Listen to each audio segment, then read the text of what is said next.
Mr. Rohit Mangnani, sir. First of all, thank you so much, sir, for accommodating my all requests. I've shuffled your deliberation. So moving further, sir is currently director at Uniplatform Tech Private Limited, India. Previously, he has been vice president for e-commerce at Walmart, India.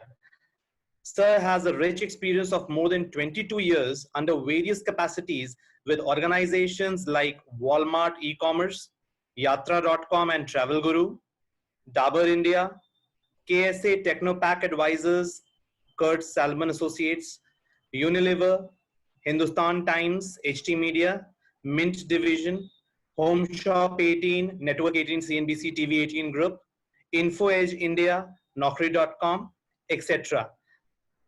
Uh, nothing much I can add to this, but still few things I have noted down.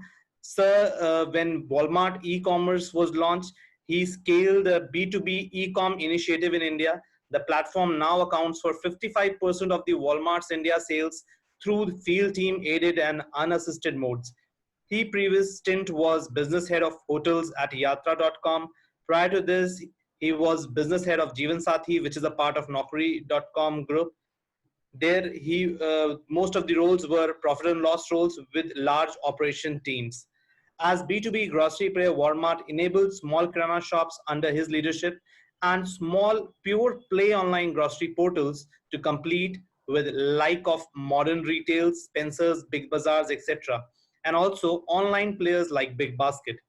Currently, with his venture Uniplatform Tech Private Limited, he provides services to most of the real estate data switch implementation on SaaS platform, where buyer can begin search on any retail estate based on WhatsApp, Facebook, etc. For example, say Magic Brick or any other company. So sellers can list on any other classified sites, offline broker, WhatsApp, etc. To discuss more about his experience and his new venture, I would request Mr. Rohit Mangnani again apologize for the delay that I caused in your session. Sure. Hi everyone. I have a lot of retail experience, but there's been a ton of retail which has been talked about what you should buy and how you can influence things that others can buy. I'm going to keep it extremely simple, couple of slides, but will be fun in terms of the examples I give. So I'm not going to talk about the different mathematical tools. There are a ton of that which has got covered in the previous sessions. And like some of the participants have mentioned, you got to get comfortable with the tool, with a couple of tools, and then by and large, you can solve most problems using pretty much any of them, whether it's basic Python or more advanced tools, but at the core of it, you can solve.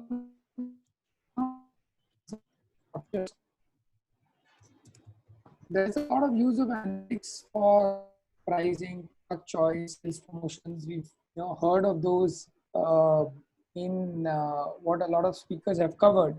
Now, if I talk about what is really the most important purchase in your life, so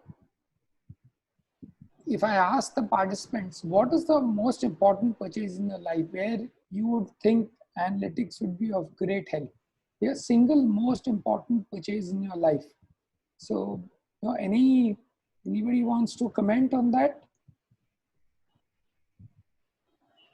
On the chats, you can comment. What's the most important purchase in your life? Somebody saying FMCG products, groceries. Buying soap is really the most important purchase for Alia Akram. Whether you buy Lux or Synthol. Neeril is also saying FMCG products. So, is buying Taj Mahal or Tata Tea more important? Ravigiri is saying education. Somebody saying food products. So analytics helps the retailer sell you something better, whether Tata Tea or Red Label Tea. Somebody is talking about a laptop, so you'll have analytics tell you whether to buy a Lenovo or a Acer, which costs 50,000 rupees, much more than the 20 rupees. So if you really think of it, none of this is really your most important purchase. Your most important purchase, and using the word in a crude sense, but you still do everything, which is, yes, Nilesh, this is related to this session. It's completely analytics. The most important purchase where there is still product choice and people sell themselves a lot is finding your life partner. Right, so finding your life partner and analytics. Now, how is that related? We did have in the very first session, one of the professors mentioned, Dinesh, that dating services, somebody saying whether it's a purchase. Well, you're still choosing a product, you're dating a person, you're spending money on the date, and spending on the relationship. So purchase, I said, is maybe a crude thing.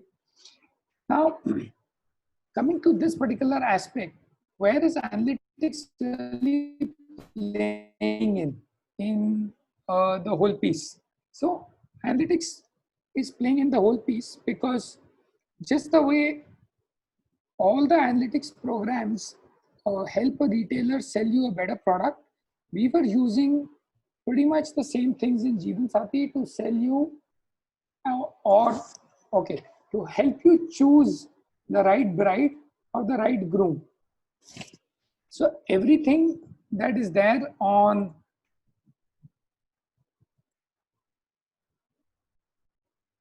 product choice, right? So when you are choosing a laptop brand or a television, these are the things that you will consume about. These are the variables basis which different CRM programs, different analytics programs will throw up. What is your preferred brand between the various models of a Samsung or a Sony or a LG? Now, when you are on a dating platform, you are selling yourself, and if you're a guy, then the girls are selling themselves also by putting their best attributes, their best images, and their best uh, aspects which you should consider. Now, where does analytics come into all of this? So this is an interesting example just to show how wide is the use of analytics. And it's not just about it's not just about somebody purchased X so they can purchase Y models, but how do you really use it in something as complex as matchmaking? So we broke down profiles which were there on a dating site, which is what I was running, into attributes.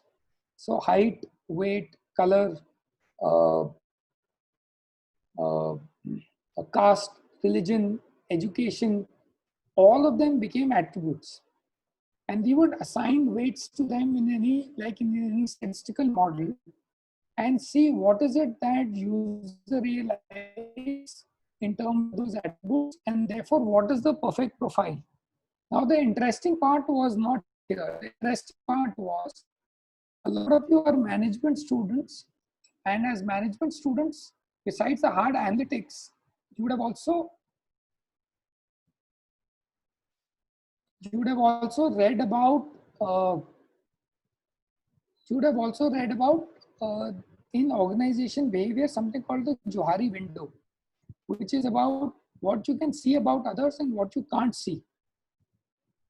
Okay, now when I say that what you can see about others and what you can't see, there is this self about each of you, which is called the blind spot, which you're not aware of, which others can see. And there's the self about you, which is called the hidden spot. So there's stuff about you which you are aware of, but which you don't show others. Now, most of the platforms work on the intent, the stated intent. So when you go to Amazon and say, I want a Samsung phone, they'll show you Samsung phones. Very few platforms, and Facebook is prominent, will go to the subconscious. The subconscious is your hidden self. The subconscious is your blind spot, stuff that you don't see.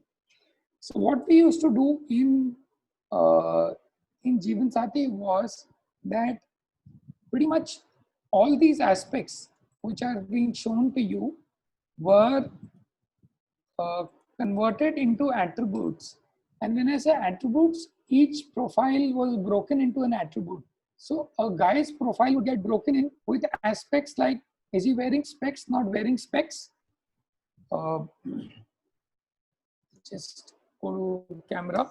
Yeah, so is he wearing specs, not wearing specs? Does he have a mustache? Is his earlobe attached or it's detached? The size of the nose, are the eyebrows joint or not joint? Now, each of this was an attribute. Now, not many of you will consider those as attributes. So I'm wearing a shirt, or am I wearing a t-shirt? Do I have braces? Is the girl wearing a salwar kurta or a sari or a dress? How fair am I? So you take the midpoint and you do a fairness scale. My jawline. So each of this was an attribute. So how sharp is my jawline was an attribute basis which we would decide which girls would like me and which girls would not. And similarly, basis the photographs that I am reacting to, we would decide what is working, what is not working in terms of what is it that this guy really wants at a subconscious level.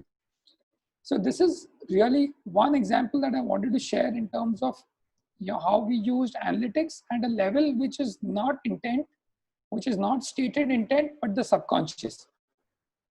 So practically speaking, we had converted a very theoretical HR construct or OB construct called the Johari window into hardcore statistical models where we would predict what are the kind of profiles that the guy will like, even though he's saying that, I want a Banya girl who's 5'6" in height, but truly the guy may want a Punjabi girl who's 7 on a 10-point fairness scale and who's wears off-shoulder dresses.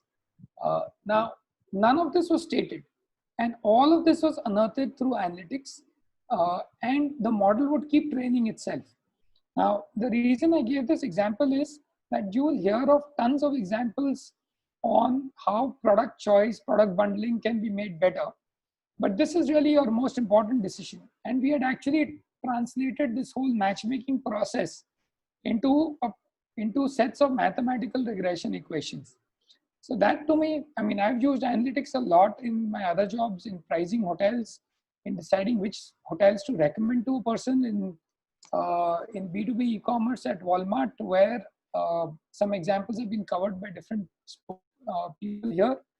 But the thought really was to tell you that the scope of analytics is really your imagination. How much can you imagine in terms of what are the areas where you can use it is what will throw up the hypothesis where you can then build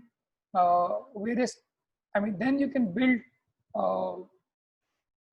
various solutions using all the different statistical tools which are there. So I'll keep it to that because we've kind of had a massive overrun and open to questions.